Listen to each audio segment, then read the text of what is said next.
We'll start here this afternoon. There's talk that changes may be coming to drunk driving laws in Alberta. Now, in the throne speech last week, the government said it had plans to toughen sanctions against impaired driving, but there is talk that Alberta may become the next province to decriminalize drunk driving. Now, that would be a reverse in policy for the UCP, who were critical of the former Alberta NDP government for considering a similar change in laws when they were in opposition back in 2018. Now, Sheri Arsenault, you likely remember her name, know her name. She is an anti-drunk driving advocate. Her son Bradley and two of his friends were killed by a drunk driver in 2011. Sheri joins us now. Hi, Sheri. Hi, Jalen. Oh, my gosh, 2011. I know, it feels like yesterday. Oh, man. 2011, Bradley, Thaddeus, and Cole were killed by a drunk driver. You have made it your mission to press for tougher laws. What are you hearing right now, and who's telling you it? Well, what I'm hearing is that our current government is possibly considering following the model that BC did a decade ago and Manitoba just took on of decriminalizing impaired driving.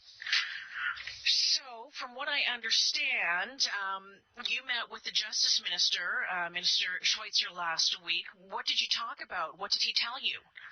Well, I met with him, and he listened to me and my very strong arguments and my serious concerns about decriminalizing impaired driving, but he gave me no details at all. He said it was too early to tell me any details. So why did you have the meeting in the first place, Sheri? Well, I had the meeting because I had heard rumblings about this happening, which I will be completely honest, it threw me for a loop. Because, I mean, the UCP government, I breathed a sigh of relief when they were voted in because I thought they're the tough on crime party. They would never entertain this idea. You know, I had previously spoken with former Justice Ministers, Peter MacKay, former Justice Minister of Alberta. They told me that it was beyond their belief that that's even being considered. You know, you have been, as I said off the top, you have been fighting for changes for 9 years straight now. Yes, I have, and I've watched before my very eyes this crime being taken less serious and less serious for 9 whole years now. You know, between the federal Liberal government, they've really taken a soft stance on this crime and essentially watering it down to the provincial courts, and now the provincial courts are backlogged, and they seem to think, let's just take a federal crime, a crime that's in our code, and decriminalize it. So, according to an article in the Star Calgary today, and you of course know it, you were quoted in it. Pretty much this is what it means. Police officers, this is a direct quote from the article, police officers in BC have discretion to lay criminal charges or administer sanctions on the side of the road under provincial rules. And that shift in BC meant first-time offenders were off the hook for criminal charges for the most part, clearing up space in the courts and promoting rehabilitation. What they have said is that if someone were hurt, or of course someone was killed, that would not obviously be an option. I've been told that Mothers Against Drunk Driving has supported this. Yes, it's shocking to me that they support it, but they do.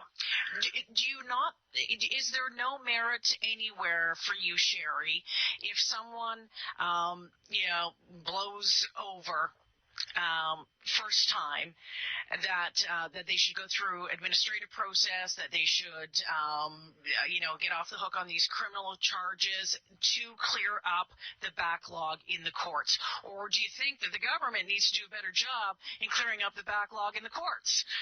Well, for starters, clearing up the backlog should never be done when it could affect public safety. It should never even be entertained if it means that public safety the public could be at risk. And we realize that there's a very heavy workload, and the courts have difficulty in prosecuting all the cases. But for 3 decades, no money has been put in our court system. They should be bigger. We need more crowns, more judges. You name it, we need it. It's remained the same for the last 30 years, although our cities and our everywhere has grown so much. Mm-hmm. So proper funding needs to be done. We should never start taking criminal activity and start turning it into an administrative fine. And a criminal record is the biggest deterrent out there right now. That would affect employment. That's what scares people the most, a criminal record. And by taking that away, they're essentially giving everybody a freebie, and that freebie could cost somebody their child or their grandchild or their mother, father. Mothers Against Drunk Driving says BC has seen a 50% decrease in alcohol-related deaths since it adopted the new policy, but I've been told that the number of charges have not decreased at all. This is by a lawyer that I was speaking with earlier today. I don't know if the two of them are connected in any way, but when you look at that number, that 50% decrease in alcohol-related deaths since it adopted the new policy, is that from the new policy, or is that from a more awareness about drinking and driving, Sheri? Well, that's just it. The fatality rate has gone down in BC, and I can't argue that.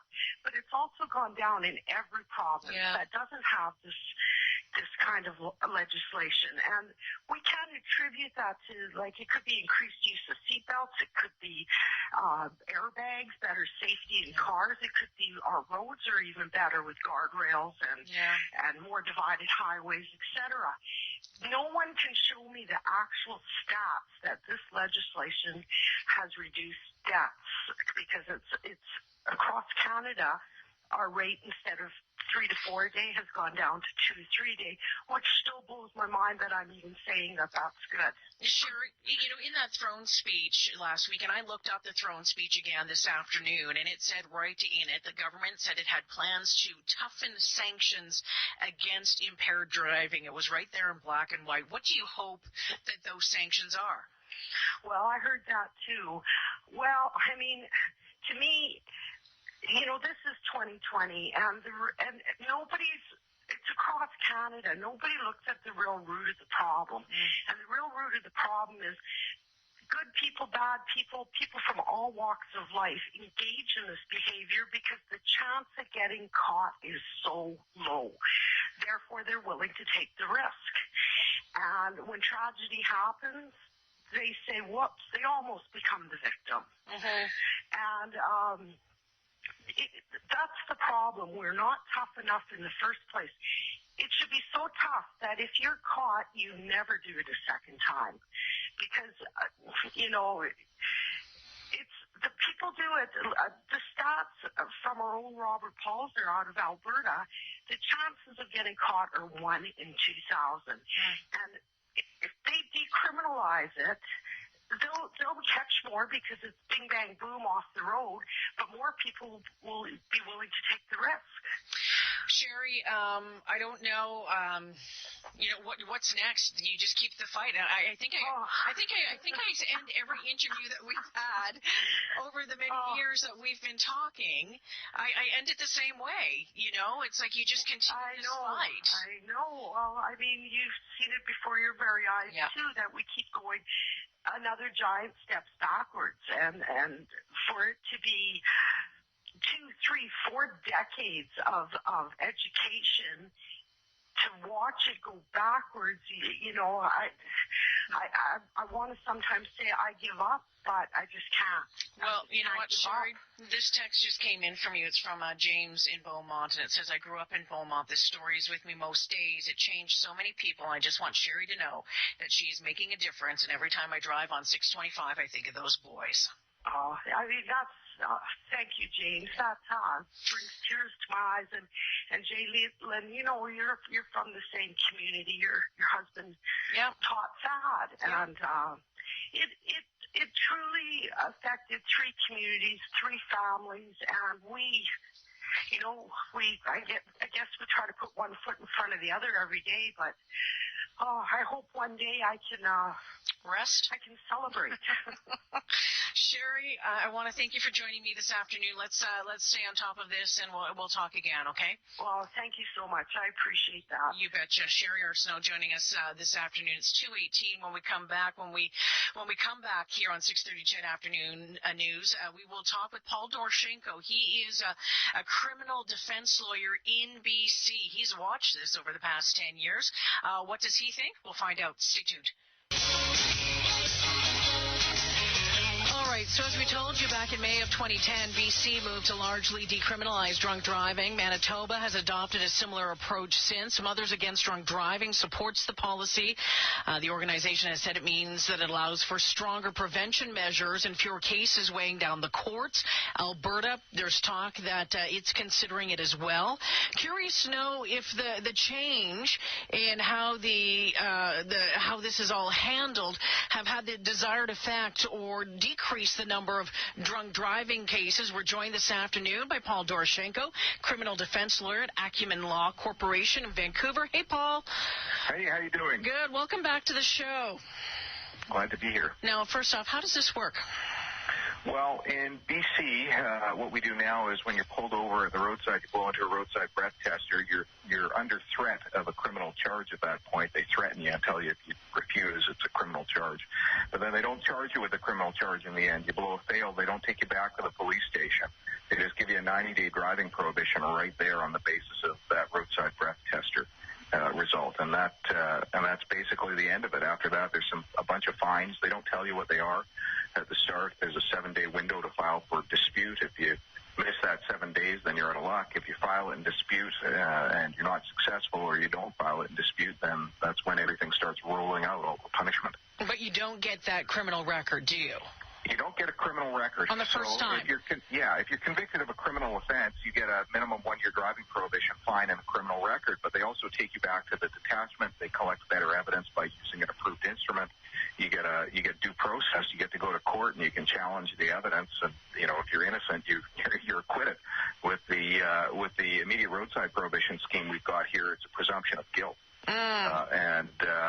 Basically, people do.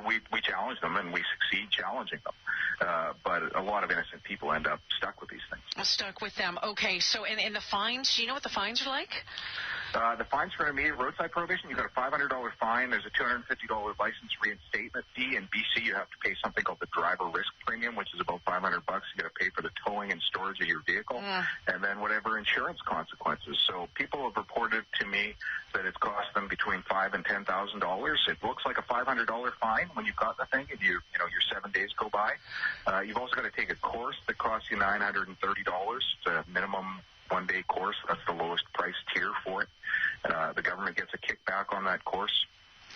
It's basically turned drunk driving from a money-losing scheme where you had rights to a scheme where the government's making money off you and you lose your rights under the charter. Now, Mad Canada is saying BC has seen a 50% decrease in alcohol-related deaths since it adopted the new policy. Got nothing to do with the policy. That's what I was going to ask you. Same decrease in Quebec where they don't have that policy. Same decrease in Manitoba. So we've got cars now are much safer. We've got airbags everywhere. We've got cars. My Honda won't collide with another vehicle. It'll stop first. Every car these days has some sort of stability control system. Cars are just that much safer. We've seen impaired driving rates in BC not decline a bit. And in fact, from year to year, we've seen a 1,500 people more over a previous year from 2017 to 2018. So we've seen basically between 13,000 and 15,000 of these things issued every year since it came out. The greatest decrease we saw in deaths in the province was in the 6-month period where the law was struck down as being unconstitutional before it was reintroduced. So it was struck down November 30th, 2011. It was reintroduced June 15th, 2012. In that period where we didn't have this scheme, we had the fewest number of deaths of any 6-month period. Interesting. Yeah. Paul, one of the things they're saying is that it'll help clear up the courts. Has that happened at all in BC? Well, there's a fascinating thing that takes place. So it moves from provincial court to the Superior Court, and in Alberta, it's the Queen's Bench. So we are so backlogged in the Superior Courts because what happens is people get these things. We have a hearing. The hearing is in front of a tribunal of the Superintendent of Motor Vehicles office. It's not really a satisfactory hearing for most people. It's just a hearing over the phone on the paper. You get a decision upholding the driving prohibition, and then your next step is to take it to the Superior Court, so the equivalent of the Queen's Bench in Alberta. And now we have thousands of these things filed in BC Superior Court, and if we're successful, they go back, but the poor person suffered most of the consequences. They just don't want it on their record, so it shifted it. And that was the first step. The next step was if a person gets a second one of these, the police are supposed to arrest them, take them back, and then they end up going to criminal court. Now we're seeing a lot of the people, because it's not really a discouragement to most people, it's kind of almost an incentive. Oh, well, I got a 90-day driving prohibition, no big deal. We're seeing a big increase in criminal impaireds again. Yeah. So now we're starting to see them starting to fill our courts up. So it's a short-term win in the provincial court, and a little bit of lag time before it shows up in the Superior Court. Ultimately, it ends up dragging down the Superior Court and the provincial court. It would seem to me that having that criminal record would still be the one of the biggest deterrents. Well, besides not hurting someone, but having that on your record and having to deal with that job-wise, travel-wise in the future, to me that would be a stronger deterrent. Well, the fascinating thing is it isn't actually. Cheapers. The deterrent, the only deterrent that seems to work is fear of being caught, fear of apprehension. So if people think they're going to be caught, they won't drink and drive. And it's just as simple as that. If they think they can get away with it, then you know what? They'll just go and drink and drive, especially people, because they're not making a good rational decision, right? Yeah. They've been drinking, which leads to them making the stupid decision to drink and drive and misassess their own condition. So it's not, the criminal record, I think the public embarrassment is a larger fear. The thing that we found with the criminal charges is that people are facing a criminal charge, and it can be months before the thing is resolved. And a lot of people will think to themselves, you know what, I got to turn it around. That judge is going to see right through my soul. I'm going to stop drinking. A lot of people do. They stop drinking when they've got a criminal charge, and they turn themselves around. Unfortunately, they go to court, and then they end up with a criminal record. With the 90-day driving prohibition IRP scheme we have in BC, they're basically back onto the bar stool the next day. Yeah. Because there's no disincentive. There's no discouragement. There's nothing to stop them. The next day, they're out. They got a 90-day driving prohibition. They're like, well, no big deal. I'm not driving. Interesting, Paul. You know what? We're out of time. I want to thank you for joining me and shedding some light on this. Appreciate it. Always good to chat with you. It's my pleasure. Nice to speak with you. Take care. Paul Doroshenko joining us this afternoon from Acumen Law in Vancouver.